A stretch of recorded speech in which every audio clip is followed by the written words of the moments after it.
Okay, good morning. Welcome to the next iteration of the UW-NLP talk series for autumn 2019, and happy Halloween. Everybody's got their bagels, so I think we're going to go ahead and get started. We're delighted today to welcome Rao Carpuat from the University of Maryland. Go Terps. Anybody else from Maryland? My alma mater? Oh, well, no, not the university. No. You're so enthusiastic. You wish you were a Terp, but you're not. Anyway, welcome.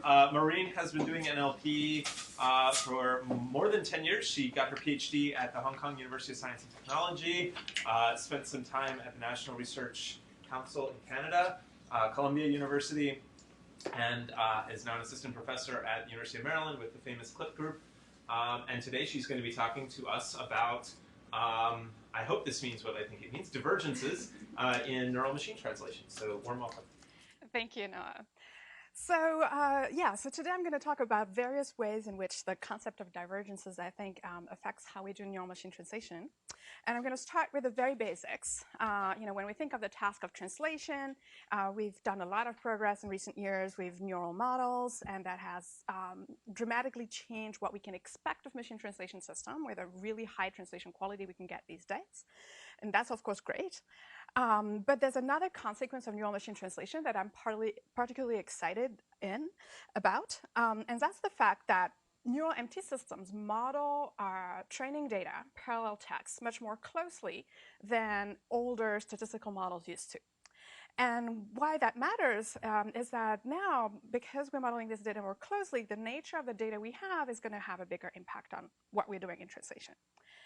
So today I want to talk about some of the assumptions we make about translation data, and machine translation, and show that divergences from these assumptions occur and matter, in fact, for neural MT in practice. So when talking about divergences in the context of translation, the first thing that probably comes to mind is the concept of translation divergences as defined by Bonidor. She defined translation divergences as cases where the same information is conveyed in the source and target text, but the structure of the sentences are different just because different languages encode information differently, right? So you might say Maria did not slap the green witch in English, but the equivalent in Spanish is more like Maria not gave a slap to the green witch. So these kind of translation divergences are really interesting, and doing a good job of modeling them is key for translation. But these are not the kind of divergences I want to talk about today. So I'm using the term divergence in the much more general sense. And so I'm going to, as a person who spent a lot of time working on word sense disambiguation many years ago, I'm using WordNet to define it. Divergence in WordNet is the act of moving away in a different direction from a common point, or a variation that deviates from the standard or norm. And so I like these definitions because they highlight this idea of a standard or norm, right? We're going to look at assumptions that are the standard, that are the norm. They're reasonable assumptions to make. They're the norm for a reason. But at the same time, there's value in acknowledging that they don't always hold, and modeling the variation or the moving away in a different direction is also interesting and matters. So to be a bit more concrete, I'm going to talk about three types of divergences today. Semantic divergences, where we are going to question the assumption that translation always preserves meaning, and hypothesize instead that mismatches in meaning between translation exist and can be detected automatically without doing a lot of annotation work. Then I'll talk about what I'll call reference divergences, where we'll question the assumption that translation references can just substitute for predicted translation during training, that we can just train by maximizing the probability of reference translations produced by humans.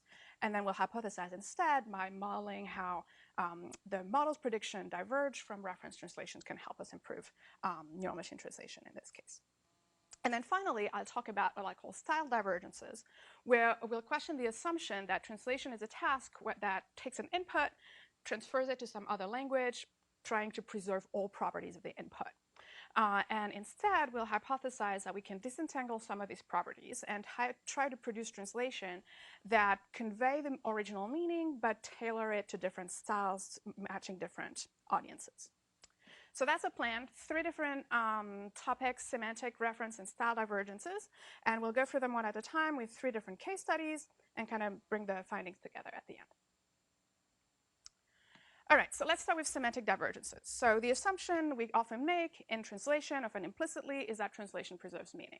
We make this assumption much more explicitly in many cases when we do cross-lingual transfer or when we build resources like the paraphrase database, where we try to extract phrases that are equivalent in meaning by pivoting through another language.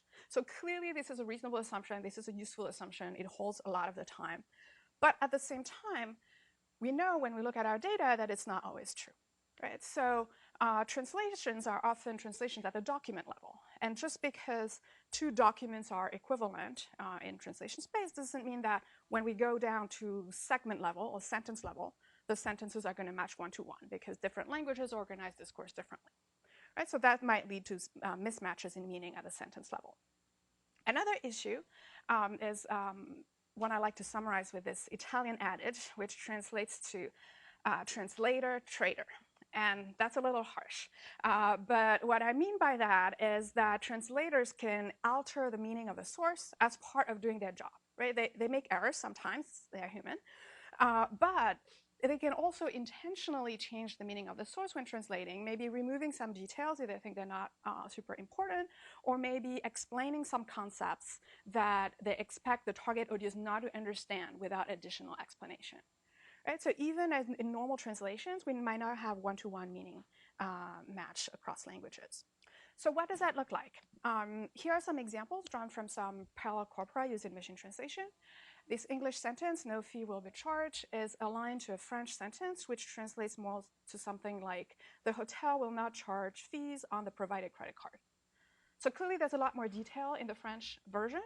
The two sentences are clearly, it makes sense to align them, but they don't match one-to-one in terms of meaning. Here's another example where we have an English subtitle, which has a sake chilled. And the French subtitle equivalent translates to, is it hot enough? So you can see kind of how it works as equivalent subtitles. Someone's trying to find out what the temperature of the sake is, right? But the way of asking that question is definitely not a literal translation.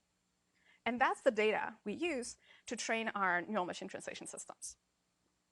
So we wondered how frequent are these kind of mismatches, right? And so we did a crowdsourcing study where we looked at, we presented bilingual annotators with French-English pairs drawn from commonly used corpora in machine translation and asked them to rate when the sentences were not equivalent in meaning.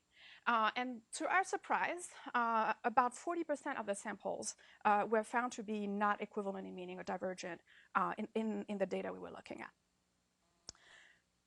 So we hypothesized that if they're that frequent, they probably have an impact on the training of machine translation systems. So we did a data filtering study where we took some IWSLT English to French tasks, trained on system on all the training data provided, and then also compared the performance of that system with a system that only used half of the data. Right? So we threw out half of that training data, but we threw out the most divergent examples. And it turned out that the system trained on only half of the data got a better BLEU score than the system trained on all the data. So that was pretty surprising because, you know, there's no data like more data, right? Throwing out half of the training data shouldn't be a strategy to improve BLEU. But here, if we remove the divergent examples, clearly it helps. So that suggests that these divergent examples hurt the training of translation systems. So this study raised a lot of questions, and we're exploring many of these questions in my lab today. Today, I want to talk about one of the ongoing studies, which is to ask, how can we characterize this divergence a bit more precisely? Instead of just saying, hey, we have two sentences, they're equivalent or they're divergent, or they're somewhere on the spectrum between equivalent and divergent. Can we characterize the nature of the divergences better? And so one way to do that is to go to the word level and try to detect what is the nature of the relation between one French word and one English word that maybe are translations but not fully equivalent. So if we look at translation lexicon, so here these are examples from the Facebook News lexicon. We have the word writer, and it's a Hindi translation, but it turns out that writer is much more specific than the translation that's provided in Hindi, which means creator. The English word council is translated to a Hindi word that is actually more, the Hindi word is more specific there. And then the word father is translated to that Hindi word, well, they're actually mutually exclusive.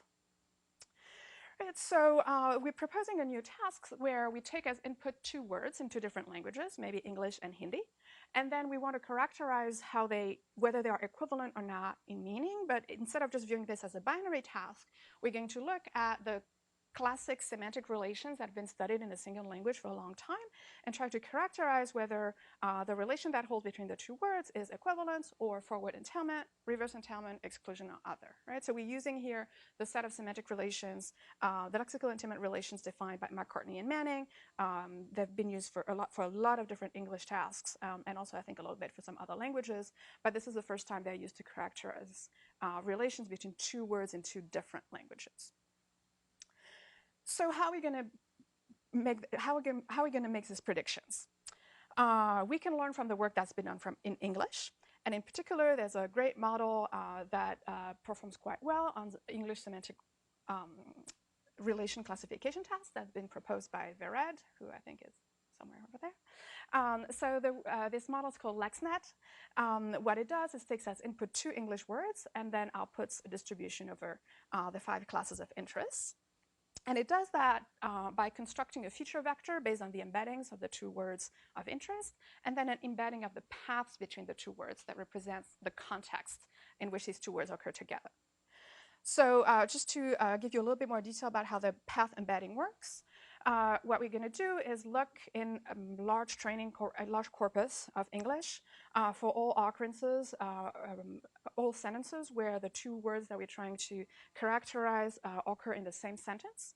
And then we'll extract the sequence of dependency edges connecting them and encode the sequence of dependency edges using an LSTM to get a fixed size path vector.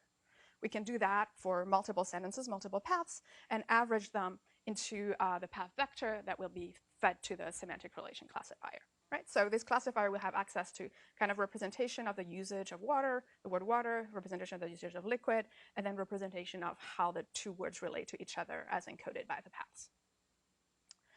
So that's how it's done for English, and it works quite well on some standard English tasks. So we're going to try to adapt this model to our task, which is bilingual. So it's we can adapt the model in a pretty straightforward way. If I have an English and a Hindi word instead of just two English words, I can just replace the monolingual embeddings by bilingual embeddings, and then come up with a way of encoding a path between the two words in a different language. The way I'll do that is pretty simple. We'll just go into parallel corpora, find sentence pairs where the two words occur together, one in the English sentence, one in the Hindi sentence, and then use word alignment links to extend the monolingual dependency paths. So for instance, here, I might extract a path that starts at the Hindi word that I'm interested in, connect it to liquid for the word alignment, and then step through all the dependency links to connect to water. Or I can do that in some other direction, starting from English and then going through the Hindi dependency parts. And then I can encode them using the same kind of LSTM that I was using just for English, average everything, and get a cross-lingual path vector. Okay, so that's a classifier. That's a model. It's pretty straightforward adaptation of the English-only model.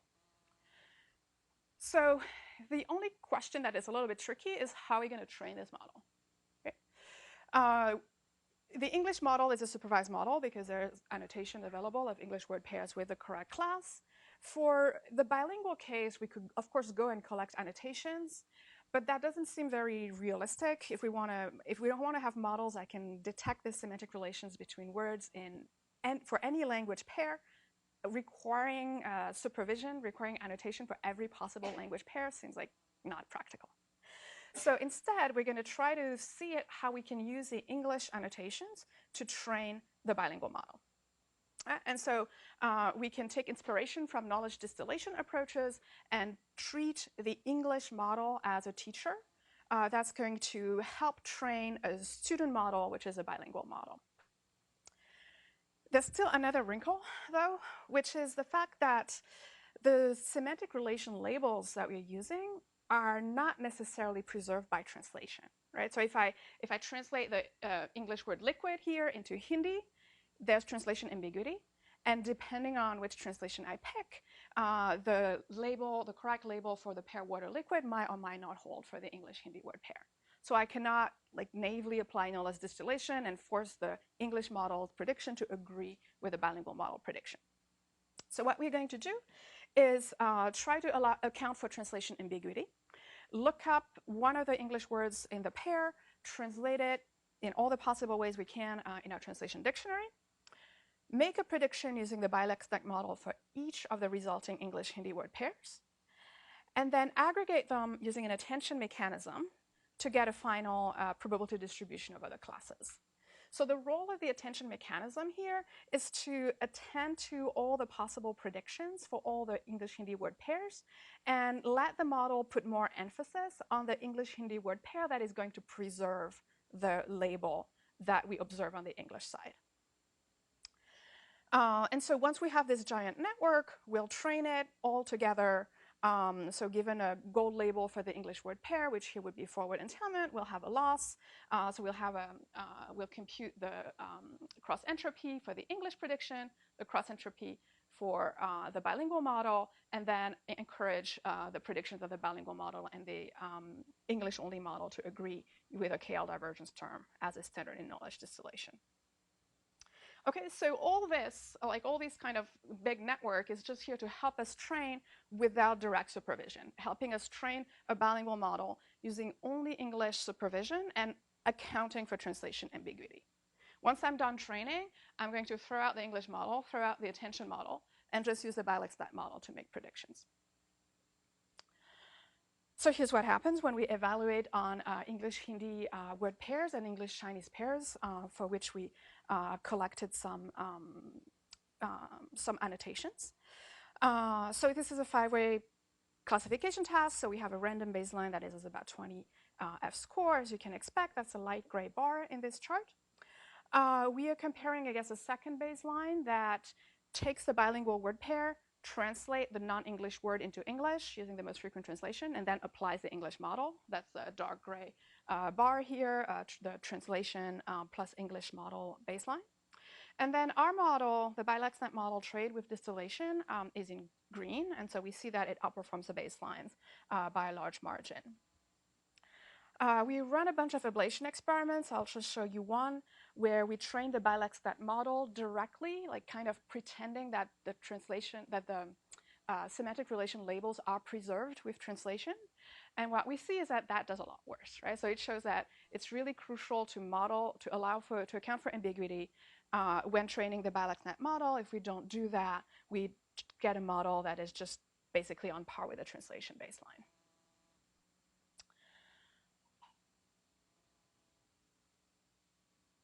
So one thing that's quite remarkable is that because of the way we constructed the data, it's possible to do an almost control comparison with a fully supervised English model. The performance of the bilexic model trained with distillation approaches the performance of the fully supervised model. So the distillation algorithm is doing its job.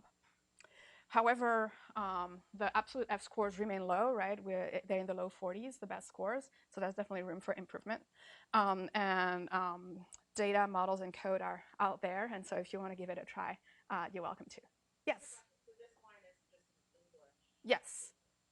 Yes. So if I take an English model, train it in a fully supervised way on English word pairs with classes, and then evaluate it on the test set that basically maps to the English-Indian, English-Chinese example I have here, I get 44%.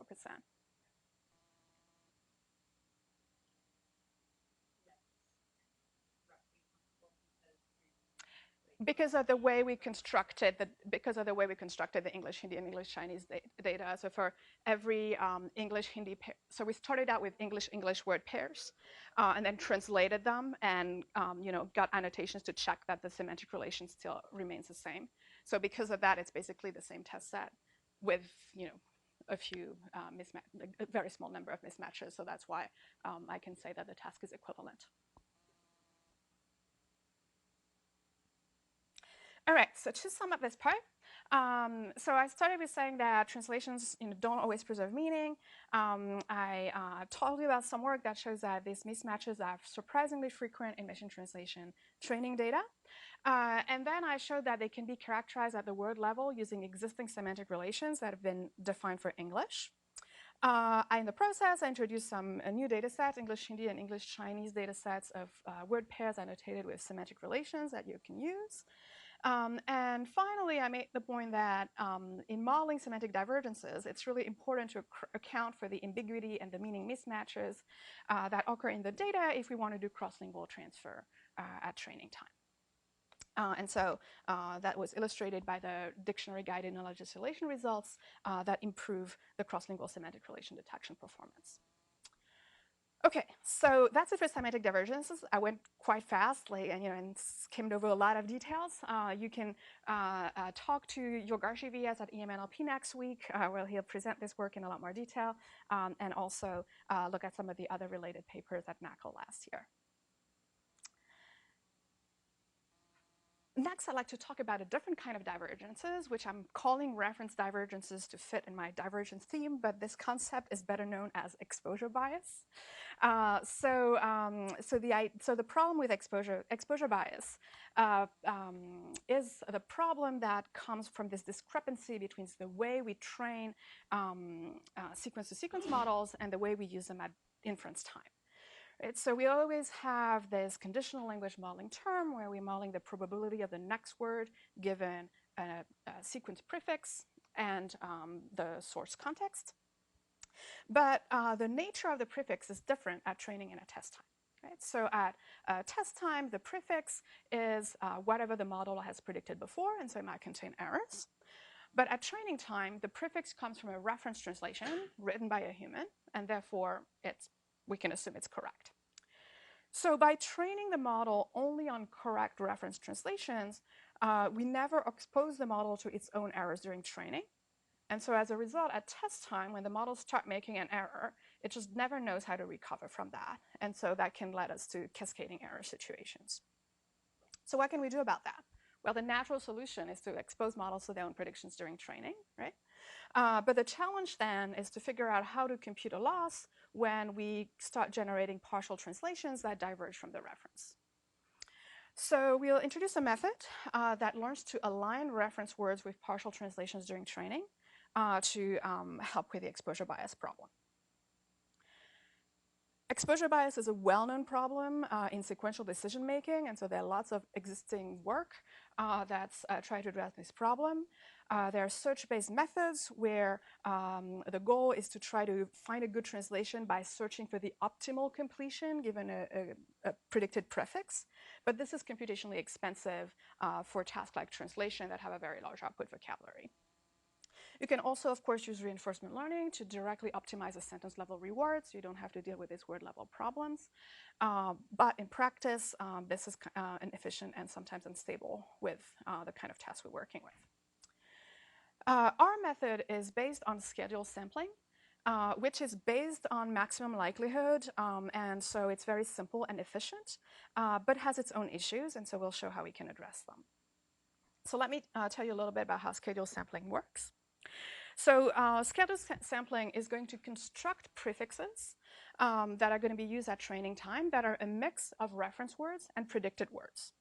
So here I'm going to construct the prefix by flipping a coin at each time step where I'm going to decide, am I going to use a predicted word, say the word in blue here in my prefix, or a word from the reference in yellow. Let's say I pick the predicted word and I move on to the next time step and flip a coin again to decide whether I'm going to use a predicted word or a reference word. And here I pick the predicted word will. Right? So I can keep going this way to construct prefixes.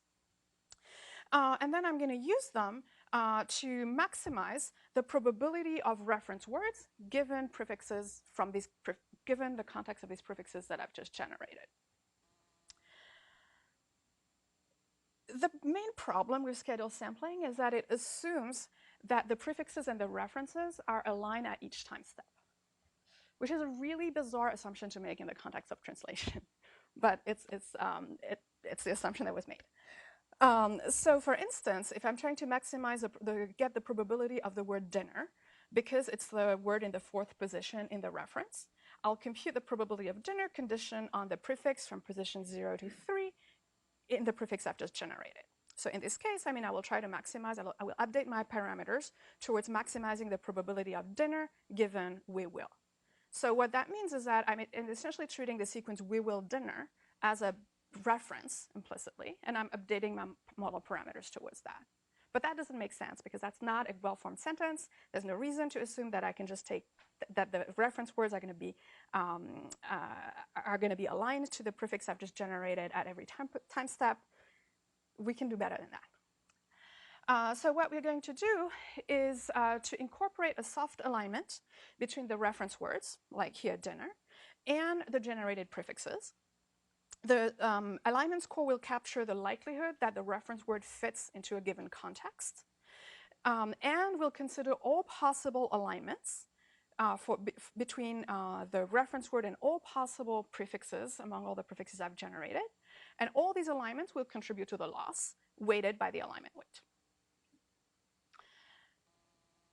And so to do that, the only question we need to answer is, where do we get these alignment scores, right? So we don't want to introduce any new parameters and to make the models any more complicated than it needs to be. So we'll just use the intuition that the model's hidden states should tell us how well a reference word fits in a given context. And we'll use a dot product between the embedding and the reference word and the hidden states at every position in the prefix to score how well the reference word fits in a given context. So we'll take that dot product, take the exponential, and then normalize so that the alignment scores sum up to 1 along the predicted sequence.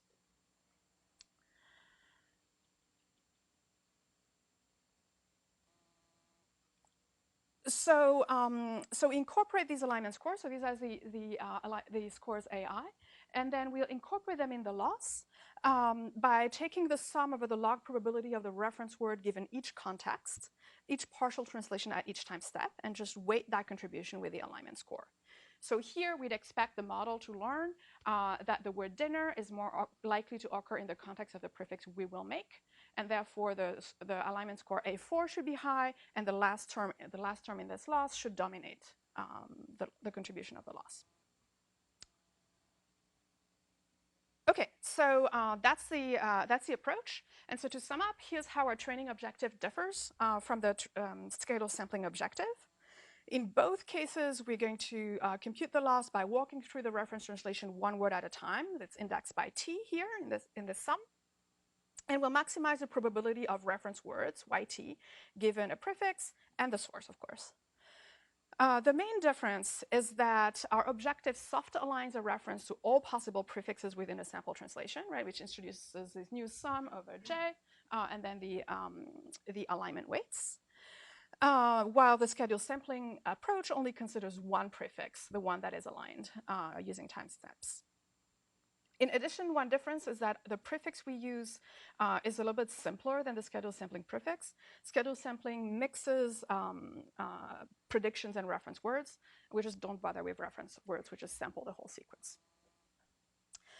When we use our soft alignment objective in practice, we combine it with maximum likelihood to enforce word order inside the sequence. Otherwise, with that maximum likelihood, this is a little bit too much like a bag of word objective, and we still need to know about word order in translation. Okay, so we're going to test this on various IWSLT tasks, German English, Vietnamese English. These are smaller scale tasks where we expect exposure bias to be a bigger problem. And the model is a pretty standard machine translation and LSTM-based encoder-decoder. The only slightly non-standard thing is that we use a straight-through Gumbel stopmax estimator to have differentiable sampling of the prefixes. So here are the results in terms of blow score on this different translation tasks. We are comparing against a bunch of baselines. In green, it's the maximum likelihood training, so pretty standard training. In light blue, the scheduled sampling baseline, and in yellow, a differentiable variant. Our method, the soft aligned loss, is in dark blue, and so we see that it consistently gets better blow scores than the baseline and the scheduled sampling approach. And we attribute these improvements to the fact that the loss we have provides a more reliable and more consistent training signal than the scheduled sampling loss, because it does not generate these weird incorrect synthetic references by assuming that you can just align prefixes to references at the same time step. An additional benefit of our approach is that it's a lot simpler than scheduled sampling. It turns out that there's an annealing schedule that in scheduled sampling that is crucial to getting good performance, right? Because the prefixes are constructed as a mix of reference words and a predicted word. You need to have a ratio parameter that controls how often you pick a predicted word, how often you pick reference words. And if you don't anneal that ratio, and just fix it, you get the performance with the gray bar here, which drops dramatically compared to the baseline. Right? So annealing is key to getting scalable sampling to work. Our model doesn't require that and performs a lot better without it. Okay. So I introduced a new training objective that generates translation prefixes using differentiable sampling. The key is that it learns to align reference words with sample prefixes so that models can be exposed to their own errors during training while allowing for some flexibility between comparing the predictions and the reference. It gives better blur than maximum likelihood and scalable sampling baselines on 3 tasks and has the advantage that it's simple to train without annealing scale required. So this was presented in more details at NAACL this year, and the code is available. So if you want to try this out for other tasks and translation, for instance, you're welcome to. Any quick questions, maybe a clarification question before I move on to the third topic? Yeah. So if you don't anneal, is it always a 50-50 probability? So that's what we tested here. The experiment and the gray bar without annealing used a fixed 50-50 ratio. You know, you could pick another one, but this is the one we tried. And do you have to pre-train the translator before you start using software like this? So that's what we did in our experiments to allow for having reasonable estimates for our hidden states, so that when we start aligning, we can have like reasonably good alignments.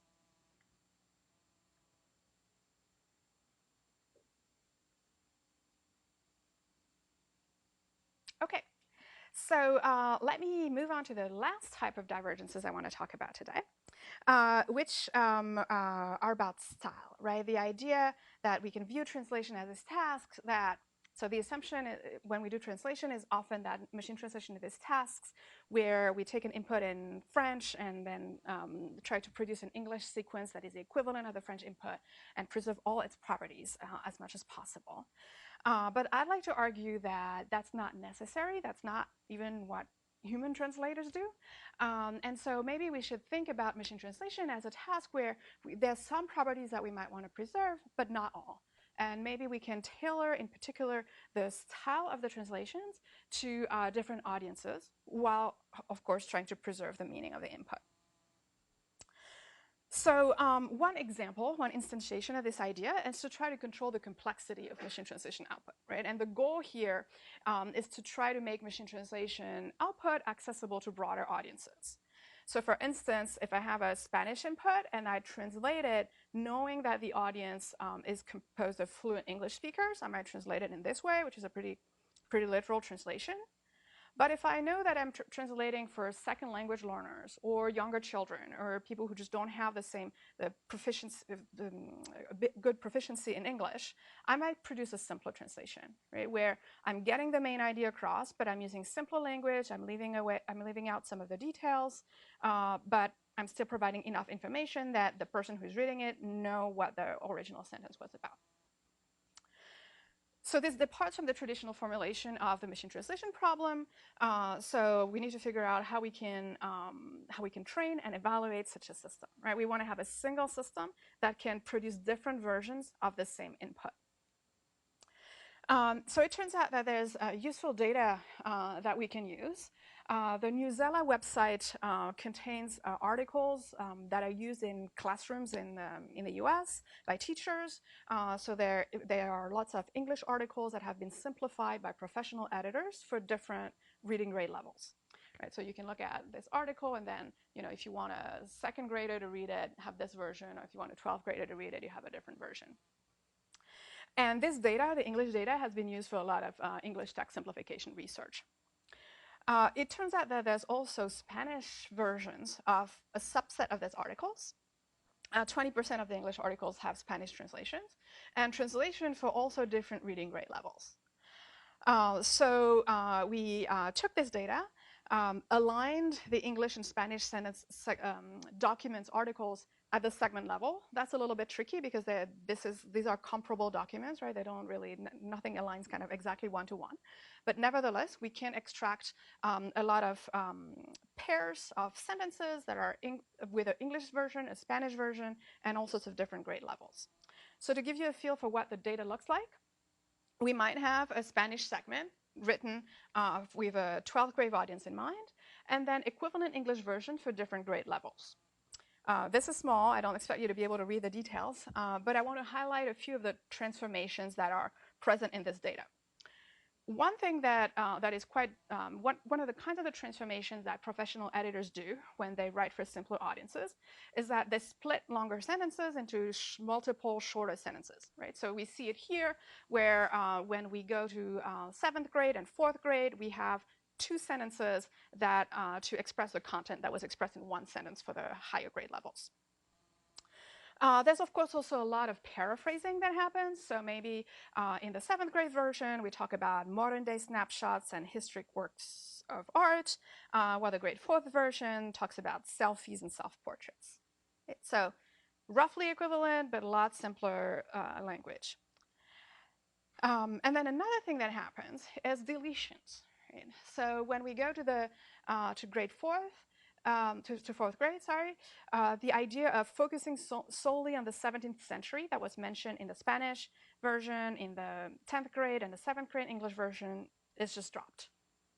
The assumption here of the editors is that the 4th graders don't need to know about these details. Okay. So there's a little bit of content selection that's happening too. Yeah? Did you say the Spanish versions are also available for all grade levels, or just the... So not all. So here, so I'm showing you, so there's also, for many of the examples, we could have Spanish equivalents for multiple grade levels. We don't always have a mapping for the exact same grade levels as English. For multiple reasons, sometimes because it's just not what is available on the website. Sometimes it is available on the website, but because the alignment, because it's hard to get the alignment at the segment level, because they don't always map one-to-one. When we start working at the segment level, we end up throwing out some of the data when we're not able to align it. We're not able to align it one-to-one. So yeah, so for some of the examples, we would have like equivalent in Spanish of A3, but not for all. We cannot assume we always have them.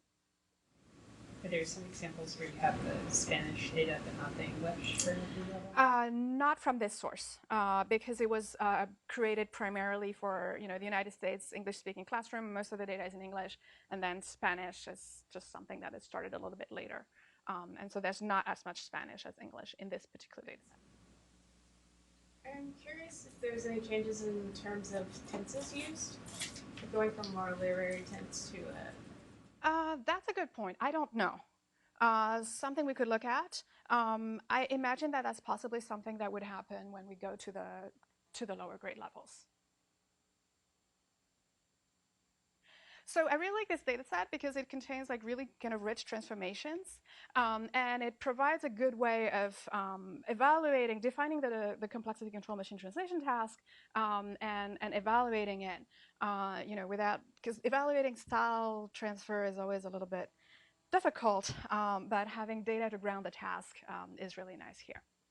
So what are we going to do? How are we going to address this problem? Well, we're going to take a very simple approach where we're going to have a single sequence-to-sequence model, and we are going to train it to address pretty much all the tasks you can find in the NAACL data.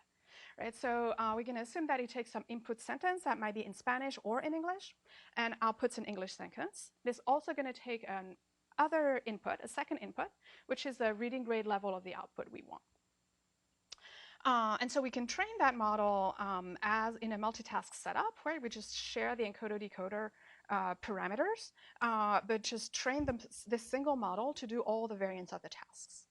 So what that means is that we'll have the training loss in practice. We'll have a complexity control machine translation term, where we'll use 70,000 samples extracted from NAACL of Spanish sentences with an English translation of a specific grade level that is going to be simpler than the original Spanish. We'll also use some simplification data. That's just pairs of English sentences of different complexity. And then we'll also use just some machine translation data where we have Spanish sentences mapped to English sentences, and we know nothing about their complexity. And so for this loss, we can naturally augment our training data with typical machine translation training data. We don't have to restrict ourselves to New Zealand. So we're going to evaluate on the test set extracted from the New Zealand data set I just talked about. So what's great is that we have multiple reference translations for the same input, each corresponding to different grade levels. Because we have these reference translations, we'll be able to use automatic metrics. We'll use BLE that will measure how well the model output matches the reference translation for the desired grade level. We'll use a SARI metric to measure how much simplification happened in our complexity control MT system compared to a system that just translates without doing anything about complexity. And we'll also measure the correlation between the reading grade level of our output and the reading grade level of the references. So to do that, we need a way of computing the reading grade level of our output, and we'll do it with the automatic readability index, which is a simple metric that is just based on word length and sentence length, with these well-chosen factors that help us map to reading grade levels as used in New Zealand. So here's what the results look like. So we're going to compare our multitask model to pipeline approach, right, which is a standard way of doing things as a first pass. So the baselines are in blue, and then the multitask models are in yellow and green. So the first baseline consists in translating the Spanish into English and then simplifying the resulting English output. And then you can do the reverse, simplify the Spanish first, and then translating into English, right? So here we see that the multitask model performed better than all of these baselines. We can break down the results a little bit and focus on the first multitask model in yellow. It turns out this model uses the exact same training data as a pipeline, right? So it only uses translation and simplification data. So we have a control comparison with a light blue baseline in terms of the data used. And the only thing that changes is a joint training of the model. And we see that the multitask learning helps here with a slightly better BLE or equivalent BLE. I don't want to make too much of a 0.5 difference. But more interestingly, simpler translations as reflected by the SARI score and better correlation with the target grade level. We can also look at the two multitask variants. So the difference between the yellow model and the green model is that the green model has access to additional supervision, additional training data. In particular, it uses the 70,000 additional New Zealand samples where we have exactly samples of the complexity control task we're trying to handle, right? The Spanish example and the English example with the correct grade level for English. And that helps a tiny bit in terms of the correlation between the grade of the output and the reference grade. But the difference is pretty small and even hard to see here in terms of BLE and SARI. So in a way, I think that's nice because this complexity control machine translation data is the hardest to get in practice, right? We're lucky we have it in the New Zealand data set, but I don't think we can assume we are always going to get that for any style control translation task we might want to work on. So it's nice to see that just with the translation examples and the simplification examples, the model is able to pick up on some of the meaningful differences. So to give you a feel of what the output might look like, so here we're looking at this original, this Spanish sentence that I've been using as an example, and now we're looking at system output, not translations produced by humans. And we see that when we move from a 9th grade translation to a 7th grade translation, we start using shorter words set to open as opposed to is launching. Same thing when we move to 5th grade, we replace exhibition by exhibit. We also learn to split the long sentence into 2 shorter sentences. And then there are further simplifications, lexical simplifications. Highlights becomes shows when we move to the 3rd grade. And the word historical is just dropped. Historical artworks becomes just artworks. Right, so the multitask system learns how to do some of these simplification operations we observed. But the examples I'm showing you here is pretty typical in the sense that these are very local transformations. Okay? So it's learning some of the transformations, but there's room to grow in terms of fully capturing the range of simplification operations that are found in the data. All right, this wraps up the idea of looking at style divergences. I showed that multitask models can be used to alter the complexity of machine translation output. That provides a really nice framework to easily incorporate different types of training data, like machine translation data, style transfer data. In these experiments here, I show that they produce better translations and in particular control complexity better than pipeline models. I only talked about complexity control machine translation here, but we used similar approaches to control the formality of machine translation.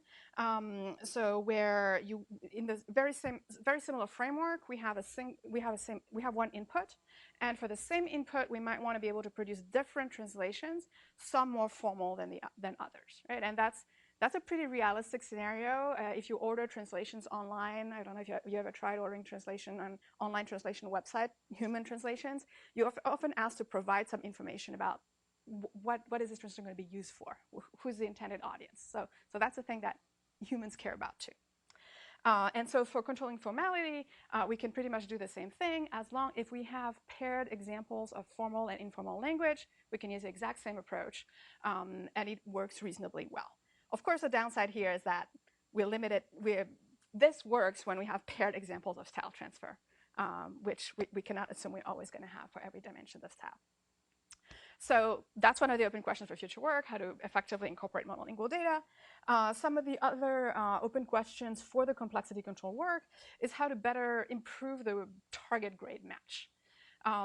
Here I showed you like correlations. So we improved the correlation between the target grades and the reference grades with a multitask model, but we don't always match. We often actually don't match the exact target grade. If I compute the reading grade level using the ARI score of the empty output, it often doesn't match the grade that I gave as an input. Right? So there's more work to do to get it to be more precise, to actually control what the complexity of the output is, which is we can always make it simpler, but don't always match the level of simplicity we want. And I think one way to do that is to have better control on the type of simplification operations that are needed and to cover the complex simplification operations that are in the data better.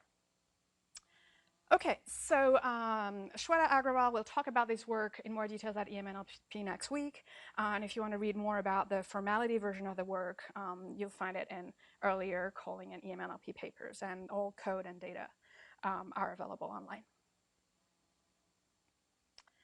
All right, so this concludes our tour of like the 3 types of divergences I described at the beginning: semantic divergences, reference divergences, and style divergences.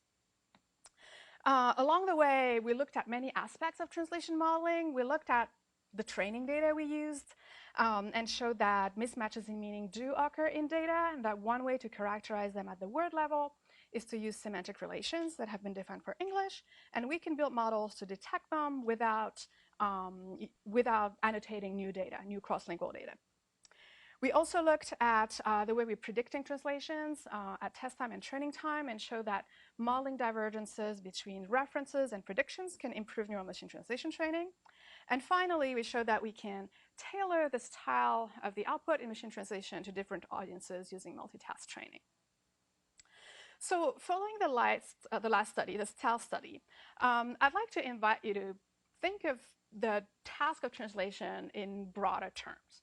Right? Instead of just thinking translation as this task where we take some French sentences and then transduce them into English sentences, why not think about it more like a language generation task?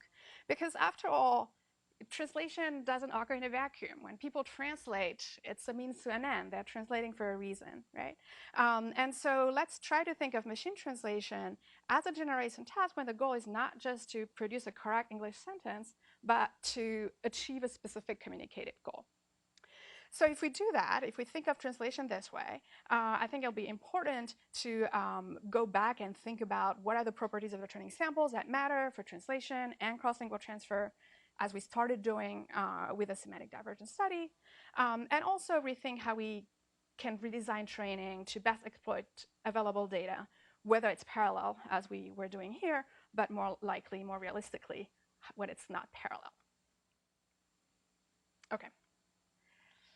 All right, so that's my final invitation. Don't think of translation just as this sequence-to-sequence mapping. think more broadly about what is it that translation is needed for, and how can we model that more directly and make the task more interesting, I think. So to finish, I'd like to thank the PhD students who did most of the work that I presented today. Eleftheria Briakou, Shweta Agrawal, Mariana Martindale, Shane Niu, Yogarshi Vyas, Akia Richberg, and Wei Shu.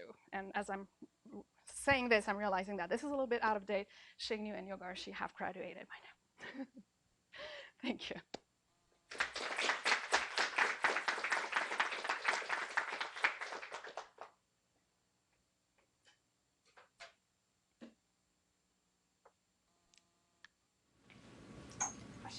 In the later part of the talk, when you did sentence simplification, often one sentence became multiple sentences. Yes.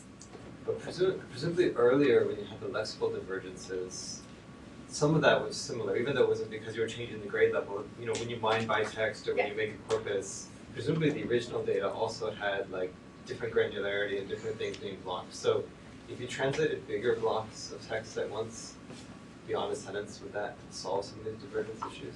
Is that interesting? I think it would address some of them, right? Because the way I'm defining semantic divergences in the first part of the work is just like I have these two sentences, and then in isolation, they don't cover the exact same meaning. And you know, the differences, some of the differences can be accounted for if you have access to broader context. So in principle, if you have a model that can translate like the entire document, it should account for, it should be able to, I guess at the document level, some of the divergences we're seeing at the sentence level kind of disappear if you have access to this document context. But not all of them, right? There are cases where you see, for instance, words that are more specific in the translation than they were in the original, or vice versa. So there's sort of these kinds of effects. And there are lots of phenomena that in many ways are similar to what we're seeing with simplification, right? Where the translation can be simpler than the original and can be more standardized than the original. So not all of these changes will result in changes in meaning. But I think, so to answer your question more directly, I think document level modeling is definitely important and will help address some of these issues. Except that we don't really have a good way of modeling documents right now. You know, like there's clearly evidence, like, you know, some people train giant models, giant transformer models on entire documents to entire documents, and that works if you have the compute. But that doesn't feel like a very satisfying model of what's happening in a document. And so I think if we want to detect this fine-grain, you know, if we want to know something about these fine-grain meaning changes, then I think we need models that are a bit more fine-grained than just feeding longer sequences to models. Or at least that's my hope. Yes. So I was going to ask kind of the same question, but in a different way. And so it seems to me that context is going to address some of those. I was particularly when you did the Hazasaki chilled example, I would have translated it a different way because I like cold sake. So, and I think that part of this notion of context, it doesn't have to be just a document, right? It could be the person who's speaking. It could be how they say it. It could be the text is associated with an image. Yeah. So I think the notion of context generally, not just document, could play a role here. And to what extent do you lose, are the divergences introduced? It's not just that you're looking at the sentence in isolation, but there could be other things that are missing from the picture. And can you comment on how data collections are you know, impact that or anything? Yeah, so I mean, I think you're exactly right. I mean, I think in many ways that maps to, like, you know, I want to model MT not at this P of E given F. I want to condition on other stuff, right? Like in the complexity study, but even for the semantic divergence study, like as you were saying, knowing more about who's saying it, who is it aimed at, like what is going on around me if I'm talking about the sake thing and so on, right? So I think this is crucial. But then in terms of when we kind of inevitably have to, when we move to the training, the data we're training on, we are simplifying to these sequence alignments, and we lose a lot of that information. So, you know, a little bit like thinking about the document models, we can say, well, let's just not do sequence-to-sequence mapping, and so we get a bit more of that context. But I don't think that necessarily captures all of the information. And so I think it's kind of inevitable to introduce other types of information, but then that are not going to be mapped one-to-one to the sequence pairs, right? And so that's kind of what we're starting to do with the style control work. But there, again, the weakness is that we were lucky to work on task. I mean, it's not an accident that we worked on task where we had paired examples of style transfer. But moving forward, I think it's key to be able to incorporate unpaired data and figure out how to balance it and match it with the translation examples we work with. And I think we're always going to have mismatches in domain. That's just the nature of the task. Thank you very much.